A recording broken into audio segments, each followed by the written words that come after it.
রাজ্যের বিভিন্ন প্রান্তে চলমান জনকল্যাণ শিবির কর্মসূচির অংশ হিসেবে টেপানিয়া ব্লক ও মাতাবাড়ি ব্লকে অনুষ্ঠিত হলো বিশেষ শিবির। সাধারণ মানুষের দোরগোড়ায় সরকারি পরিষেবা পৌঁছে দিতে প্রশাসনের উদ্যোগে উপস্থিত ছিলেন অর্থমন্ত্রী প্রণজিৎ সিংহ রায়। অর্থমন্ত্রী প্রণজিৎ সিংহ রায় জানান, এই শিবির শুধু পরিষেবা দেওয়ার মাধ্যম নয়, এটি মানুষের সঙ্গে সরাসরি যোগাযোগের একটি গুরুত্বপূর্ণ প্ল্যাটফর্ম। তিনি আরো বলেন, সরকারের লক্ষ্য সবার সাথে সবার উন্নয়ন, সবার বিশ্বাস। এই মন্ত্রকে বাস্তবে রূপ দেওয়া। স্থানীয় মানুষের উপস্থিত ছিল চোখে পড়ার মতো। অনেকে সরাসরি পরিষেবা পেয়ে সন্তোষ প্রকাশ করেন। এখানে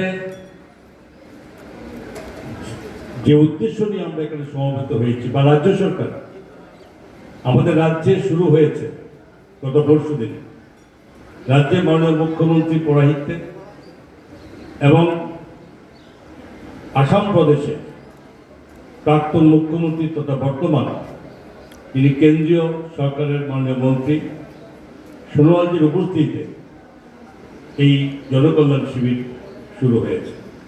সারা রাজ্যব্যাপী শুরু হয়েছে বিভিন্ন ব্লকের মাধ্যমে এবং তার একটা উদ্দেশ্য যে প্রধানমন্ত্রী যে সমস্ত যোজনা করেছেন বা রাজ্য সরকার যে যোজনার সঙ্গে যুগ্মভাবে যে কাজ করছেন, এটা শুধুমাত্র একটা যোজনা তৈরি করে দেওয়া নয়।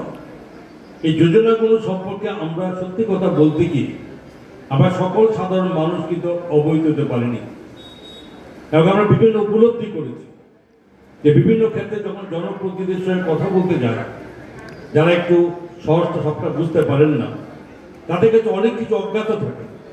তাহলে কি জনকল্যাণ শিবিরে বদলে দেবে সরকারি পরিষেবা ব্যবস্থার চেহারা, নাকি বাস্তবের প্রভাব বুঝতে অপেক্ষা করতে হবে আরো কিছুদিন?